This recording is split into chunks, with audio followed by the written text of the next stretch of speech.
नमस्कार, मैं डॉक्टर कंचन शुक्ला अपनी स्वरचित कहानियों और कविताओं के चैनल आत्ममंथन में आज आपके सामने अपनी एक स्वरचित कहानी लेकर के हाजिर हुई हूँ। कहानी का शीर्षक है मैं तुम्हें प्यार नहीं करता। तो चलिए सुनते हैं कहानी मैं तुम्हें प्यार नहीं करता।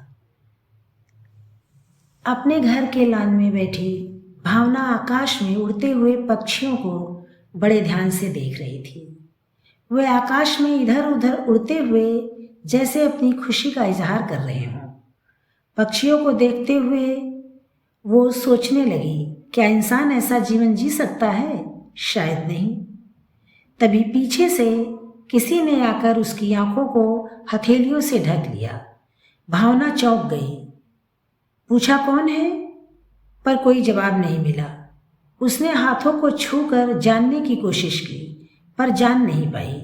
बस इतना समझ पाई कि स्पर्श किसी लड़की का है। फिर पूछा कौन है। थोड़ी देर सन्नाटा पसरा रहा, फिर एक मधुर आवाज सुनाई दी, बूझो तो जानू। आवाज उसे कुछ जानी पहचानी लगी, पर उसे याद नहीं आया आवाज किसकी है। अचानक उसे याद आ गया। उसने चौंक कर आश्चर्य और खुशी से पूछा, माया तुम?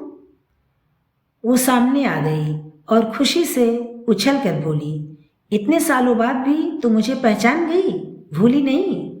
भावना ने उसका हाथ कस कर पकड़ लिया और भावुक होकर कहा, कैसी बात कर रही है? कोई अपने आप को भूलता है क्या, जो मैं तुझे भूल जाऊंगी? माया भी भावुक होकर उससे लिपट गई। दोनों ऐसे ही लिपटी खड़ी रहीं। उन्हें देखकर ऐसा लग रहा था जैसे वे कभी अलग ही नहीं होंगी। कुछ देर बाद वे अलग होकर वहीं पड़ी कुर्सियों पर बैठकर एक दूसरे को एकटक निहारती रहीं। अचानक जैसे माया को कुछ याद आ गया जो वो भूल गई थी। उसने भावना से पूछना शुरू किया, बता तू कैसी है? जीजाजी कैसे हैं? तेरे बच्चे कितने हैं और क्या कर रहे हैं? माया लगातार बिना रुके बोले जा रही थी। भावना मुस्कुराती हुई उसे देखे जा रही थी। फिर बोली, पहले तू सांस ले ले, इतने सालों बाद भी तू नहीं बदली। माया ने तुरंत अपने पुराने अंदाज में आंख नचाकर कहा, जो बदल जाए वो माया नहीं। भावना बोली, बताती हूँ, पहले तू अपने प्रश्नों की बौछार तो रोक। माया ने अपने मुंह पर उंगली रखकर कहा, लो चुप हो गई, अब तू शुरू हो जा। दोनों फिर खिलखिलाकर हंस पड़ी।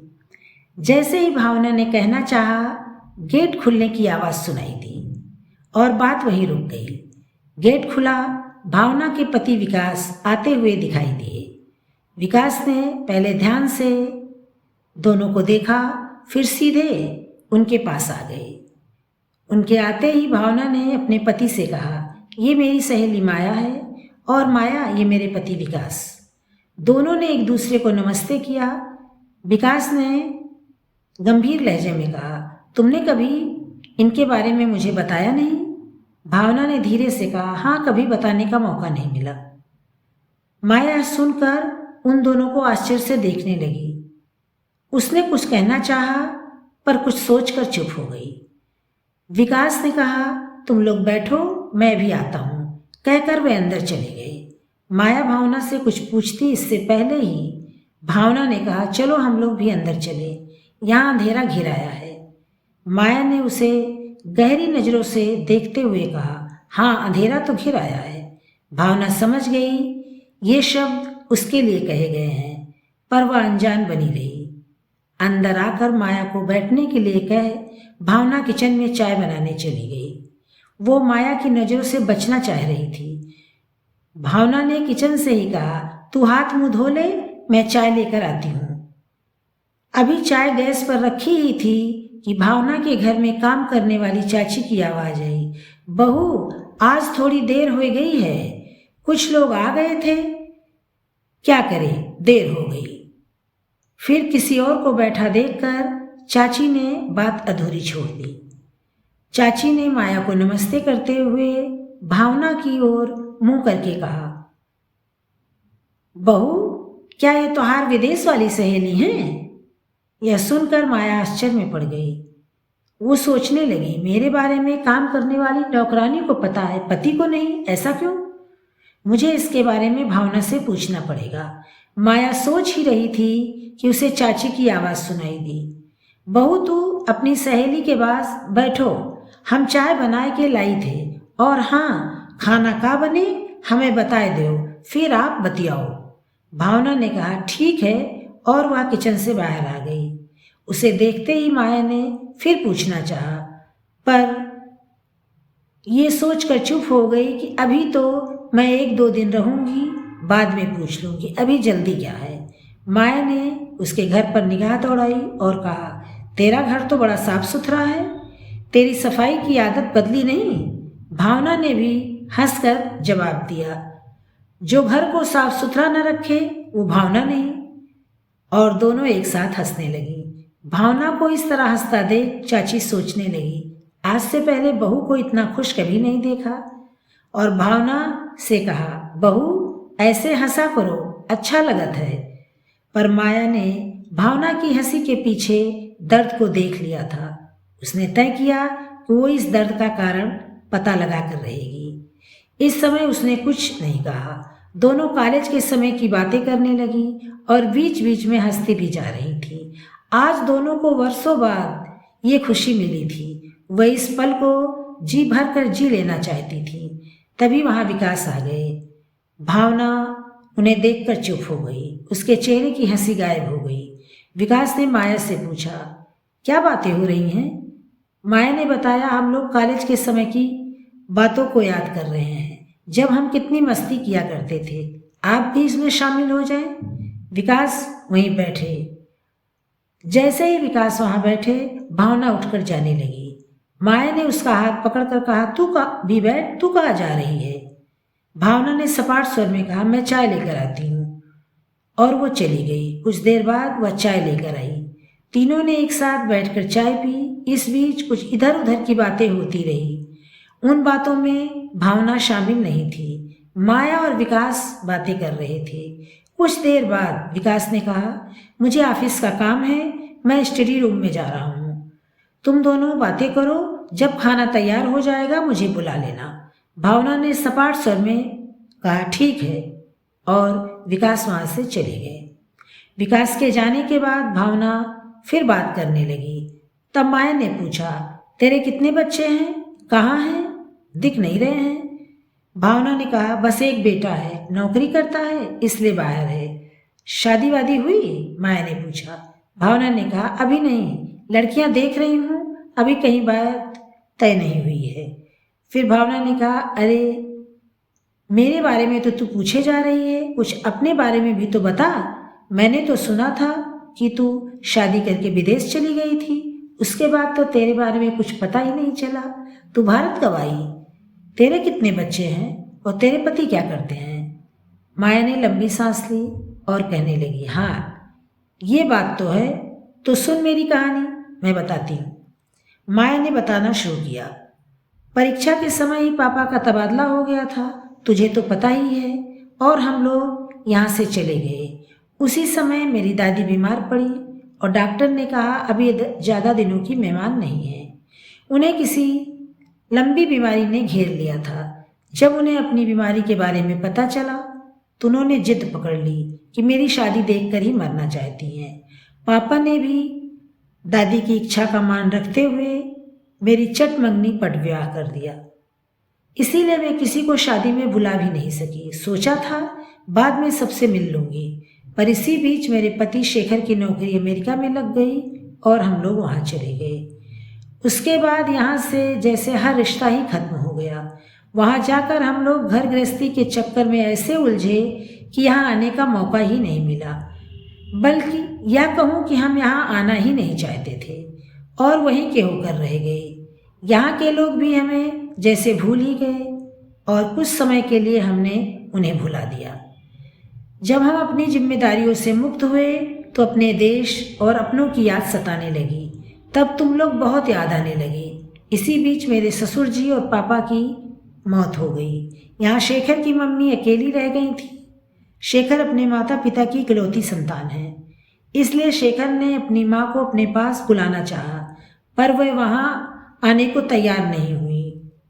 हमारा मन भी अब वहाँ नहीं लग रहा था, इसलिए हम लोग भी यहाँ आ गए। हमारे साथ बच्चे भी यहीं आ गए। यहाँ आने पर तुम सहेलियों की बहुत याद आने लगी, पर किसी का नंबर ही मेरे पास नहीं था। अचानक एक दिन बाजार में सीमा मिल गई। वो इसी शहर में है, तुझे तो पता ही होगा। उसने तेरा और कुछ लोगों का नंबर मुझे दिया, तेरा पता भी बताया। मैंने उससे पूछा, तू भावना से मिलती है? उसने कहा, एक दो बार बाजार में मिली हूँ, फिर चुप हो गई। मैंने फिर पूछा, फोन पर तो बात होती होगी? उसने कहा, नहीं। और उसने कहा कि हम सिर्फ फेसबुक पर ही मिलते हैं। यह सुनकर मुझे बड़ा आश्चर्य हुआ। मुझे अजीब भी लगा कि इसी शहर में रहकर तुम इतनी व्यस्त हो गई कि अपने दोस्तों से नहीं मिलती हो। चलो कोई बात नहीं, अब मैंने पुराने दोस्तों का एक ग्रुप बनाया है, तुम्हें भी जोड़ लिया है। अब हम लोग सप्ताह में एक बार जरूर मिलेंगे, तुम्हें भी आना है। भावना ने कुछ नहीं कहा, बस चुप रही। माया उससे कुछ कहने ही वाली थी कि फोन बज उठा। फोन उठाकर माया ने जैसे कहा, हाँ बेटा। माया जान गई कि फोन उसके बेटे का है। माया ने सुना वो बेटे से कह रही थी, हाँ माया मौसी आई हैं। वो फिर चौंक गई, सोचने लगी मेरे बारे में बेटे को बताया, नौकरानी को बताया, फिर अपने पति को क्यों नहीं बताया। अब माया का शक यकीन में बदल गया कि इन दोनों के बीच के संबंध ठीक नहीं है। उसने सोच लिया कि वो इस कारण को जान कर रहेगी। माया अपनी सोच में गुम थी, उसे कुछ सुनाई नहीं दे रहा था। भावना ने जब उसके कंधे को हिलाया तो होश में आई। माया को फोन देते हुए उसने कहा, अमित तुमसे बात करना चाहता है। उसने फोन ले लिया और बात करने लगी। तभी चाची की आवाज़ सुनाई दी, बहू खाना तैयार है। आवाज़ सुनकर भावना किचन में चली गई। अमित से बात करके माया जब उसके पास पहुंची तब तक टेबल पर खाना लग चुका था। उसी समय विकास भी आ गए। तीनों खाना खाने लगे। भावना चुपचाप खाना खा रही थी। माया ने ही बात शुरू की, जीजा जी अगले सप्ताह आप लोग हमारे घर खाने पर आइए। शेखर आपसे मिलकर बहुत खुश होंगे। आज वे मेरे साथ आने वाले थे, पर अचानक किसी जरूरी काम से उन्हें बाहर जाना पड़ा, इसलिए नहीं आ पाए। विकास ने कहा, ठीक है किसी दिन आएंगे। इतना कहकर वो चुप हो गए, पर भावना ने कुछ नहीं कहा। खाने के बाद उसने विकास से कहा, माया मेरे कमरे में सोएगी, आप अमित के कमरे में सो जाइए। वे ठीक है बोलकर चले गए। खाना खाने के बाद दोनों सहेलियां कमरे में आईं और कपड़े बदलकर बिस्तर पर लेट गईं। भावना जैसे ही लाइट बंद करने लगी, माया ने उसे रोक दिया, कहा, मैं अभी तुमसे बात करूंगी। भावना बात करने से कतरा रही थी, पर माया ने भावना का हाथ अपने हाथ में लेकर कहा, मैं जब से आई हूँ तुम लोगों के बीच एक खाई देख रही हूँ, क्या बात है मुझे बताओ। भावना ने धीरे से कहा, कोई बात नहीं है, सब ठीक है। माया ने कहा, तुम झूठ बोल रही हो। मैं झूठ नहीं, सच जानना चाहती हूँ। ऐसी कौन सी समस्या आ गई है तुम लोगों के बीच जिसका कोई समाधान नहीं है? तेरे पास तो हर समस्या का समाधान होता था। तुम्हारे जीवन में ऐसी कौन सी समस्या आ गई है जिसका हल तुम्हारे पास नहीं है? अच्छा मुझे बताओ, शायद मैं कोई रास्ता बताऊं। चलो हटाओ इस बात को भी छोड़ो, मुझे ये बताओ, इस घर में तुम दोनों ही रहते हो? पर मैंने तो सुना था कि तेरा विवाह बड़े संयुक्त परिवार में हुआ है। और लोग कहाँ रहते हैं? वह लोग हमारे साथ नहीं रहते। भावना ने सपाट स्वर में जवाब दिया। अच्छा चल सो जा, रात बहुत हो गई है, कल बात करेंगे। यह सुनकर माया ने गुस्से में कहा, ना मैं सोऊंगी ना तुझे सोने दूंगी, तुम्हें बताना पड़ेगा। ठीक है, तुम क्या जानना चाहती हो? भावना बोली, तुम दोनों के बीच इतनी दूरी क्यों है? मैं यही जानना चाहती हूँ। तुम्हारे बीच का प्यार कहाँ खो गया है? एक ही छत के नीचे दो अजनबियों की तरह क्यों रहते हो? मुझे बताओ। ठीक है बताती हूँ। कहाँ से शुरू करूँ? शादी की पहली रात से? चल वहीं से शुरू करती हूँ। जब मेरी शादी तय हुई उस समय तू शादी करके विदेश चली गई थी और सबसे भी मिलना लगभग कम हो गया था। बस विवाह करके अपने अपने घर चली गई थी और तेरा पता और फ़ोन नंबर मेरे पास था नहीं, इसलिए किसी से संपर्क नहीं हो सका। मैं भी आम लड़कियों की तरह अनेकों सपने लेकर ससुराल आई। वो ससुराल में मेरा पहला दिन था। सभी रस्मों रिवाजों के बाद सास ने मेरी जेठानी से कहा, बहू को उसके कमरे में पहुंचा दो। मैं अपनी जेठानी के साथ अपने सपनों की मंजिल की ओर चल पड़ी। वहां पहुंचते ही मैं चौंक गई। तुरंत ही मेरे दिल ने मुझसे प्रश्न किया, तुम कहाँ आ गई? यह तो तुम्हारे सपनों का महल नहीं है। उस कमरे को मैं आश्चर्य से देखती रह गई। उसमें चारों तरफ फालतू सामान इधर उधर पड़ा था। बेड पर पुरानी चादर बिछी थी, ना कोई सजावट ना सफाई। जेठानी बोली, यही तुम्हारा कमरा है। ये कहती हुई वह कमरे से बाहर चली गई। ऐसा कमरा देखकर मेरी आंखों में आंसू आ गए। वहां मेरा दम घुटने लगा। मैं बाहर भी नहीं आ सकती थी। घर मेहमानों से भरा हुआ था। देर रात गए विकास कमरे में आए। उन्होंने मेरी तरफ ठीक से देखा भी नहीं। कुछ देर बिस्तर पर चुपचाप बैठे रहे। इनको ऐसे बैठा देख मेरी धड़कनें बढ़ने लगी। मैं इनके बोलने का इंतजार कर रही थी। कुछ देर बाद इन्होंने औपचारिक बातें शुरू की। इनकी बातों से ऐसा लग रहा था जैसे अपनी पत्नी से नहीं, किसी अनजान औरत से बात कर रहे हों। कुछ देर ऐसे ही इधर उधर की बातें करते रहे, फिर बोले, तुम थक गई हो, अब सो जाओ, मुझे भी नींद आ रही है। इन्होंने लाइट बंद की और सो गए। मैं भी थकी हुई थी। मुझे भी नींद ने अपनी आगोश में ले लिया। सुबह जब मेरी नींद खुली तो ये कमरे में नहीं थे। अब मुझे रात की बात याद आने लगी। तभी मेरी ननद आई और बोली, भाभी, माँ नीचे आपको बुला रही हैं। मैं उनके साथ नीचे चली गई।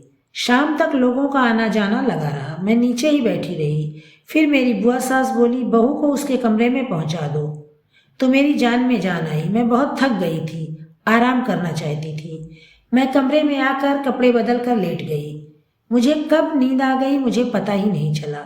देर रात जब मेरी नींद खुली तो देखा ये बगल में सो रहे हैं। इन्होंने मुझे जगाया नहीं। यह सोचकर बड़ा अजीब लगा। मैंने सोचा इस समय जगाना ठीक नहीं होगा, सुबह बात करूंगी। सुबह भी इनसे बात नहीं हो सकी। मैं 4 दिन ससुराल में रही, पर हमारे बीच कोई बातचीत नहीं हुई। उसके बाद मैं मैके चली गई। जब दोबारा लौट कर आई तो भी यही सिलसिला चला। एक दिन मैंने अपने जेठानी से पूछ ही लिया, क्या हमारी शादी इनकी मर्जी से नहीं हुई है? जेठानी घबरा गई।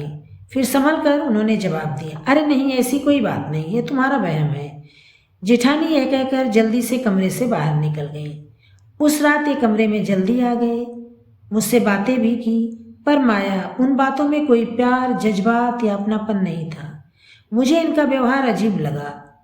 फिर भी मैंने सोचा, जैसा जेठानी ने कहा, शायद ये मेरा वहम हो। उस रात हमारे बीच शादी का रिश्ता बना, पर उसमें प्यार या जज्बात नहीं था, सिर्फ औपचारिकता थी और मजबूरी भी।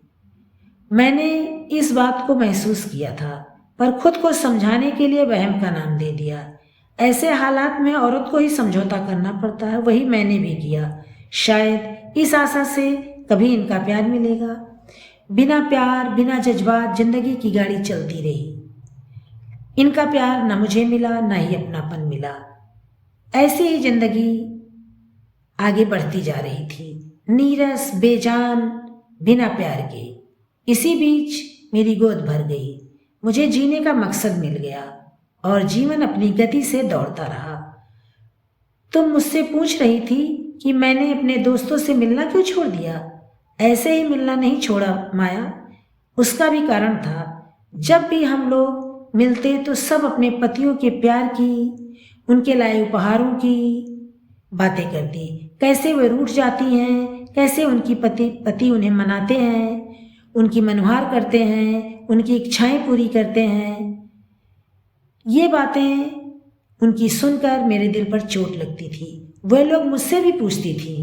इसका मेरे पास कोई जवाब नहीं होता था, क्योंकि मेरे पति न मुझसे प्यार करते थे, न उनके अंदर अपनापन था, न उन्होंने कभी मुझे कोई उपहार ला के दिया था, और न ही मुझे ऐसी कोई यादें मिली थी जिसके बारे में मैं उन्हें बताती।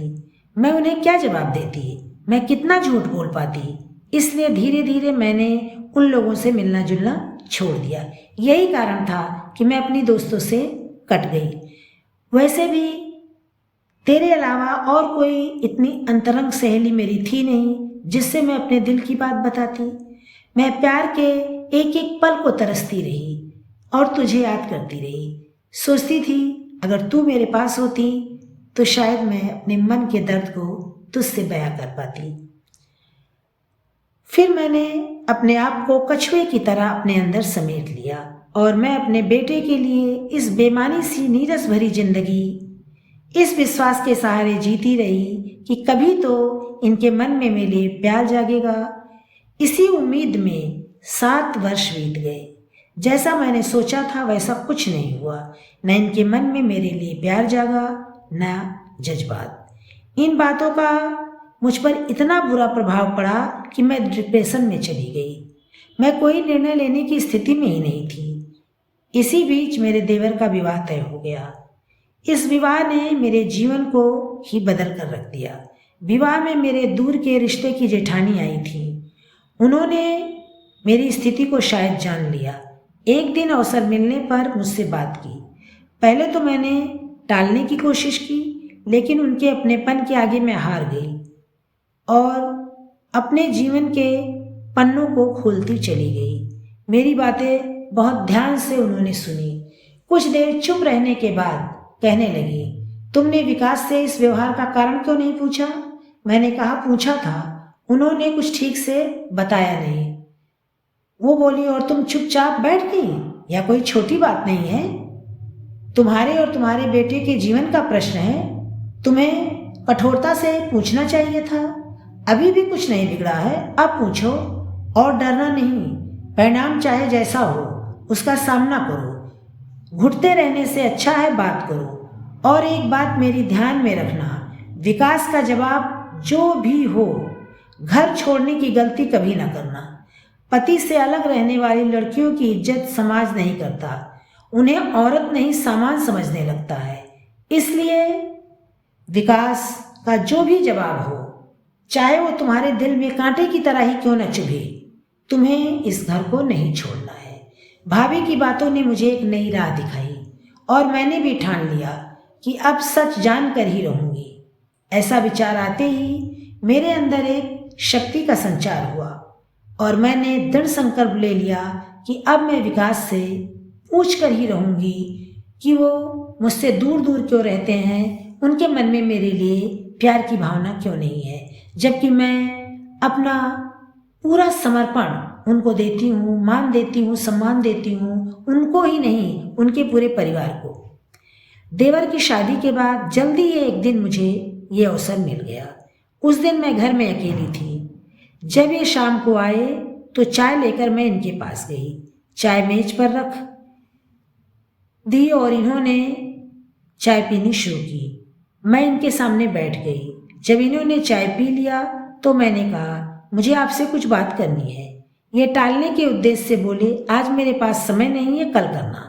पर मैं तो निश्चय करके आई थी। मैंने कहा, मुझे आज और अभी बात करनी है। ये जोर से गुस्से में चिल्लाए, तुम्हारा दिमाग खराब हो गया है? मैंने कह दिया कल बात करूंगा, आज नहीं। आज मेरे भी सब्र का बांध टूट गया था। मैं भी गुस्से में चिल्लाई, मुझे अभी बात करनी है और इसी समय बात करनी है और आपको मेरी बातों का जवाब देना होगा। पहली बार मुझे इतने गुस्से में देखकर ये शांत हो गए। बोले, क्या बात करनी है? मैंने कहा, आज मैं जो सवाल आपसे पूछूंगी उसका जवाब मुझे चाहिए, वो भी सच। इन्होंने कहा, पूछो। मैंने पूछा, क्या आपने शादी अपनी मर्जी से की थी या मजबूरी में? कुछ देर सोचते रहे, फिर बोले, हाँ ये सच है, मैं ये शादी नहीं करना चाहता था। तो शादी करके मेरी जिंदगी क्यों बर्बाद की? मेरी मजबूरी थी। इन्होंने कहा, शादी ना करने का कोई तो कारण होगा। मैंने फिर पूछा, हाँ था। मैंने कहा, क्या? मैं उत्तर जानती थी। फिर भी पूछा, उत्तर मिला, मैं किसी और से प्यार करता हूँ, मैं तुमसे प्यार नहीं करता। तुम्हारे साथ शादी करना और रहना मेरी मजबूरी है, जिसे मैं आज तक निभा रहा हूँ। इतना सुनने के बाद और कुछ सुनने की शक्ति शेष नहीं रह गई थी भावना। आज मेरे वहम ने हकीकत का रूप ले लिया था। मैं टूटकर बिखर गई। मेरी आत्मा लहूलुहान हो गई और दर्द से तड़प उठी। मेरे कानों में बार बार एक ही शब्द गूंज रहा था, मैं तुम्हें प्यार नहीं करता, मैं तुम्हें प्यार नहीं करता।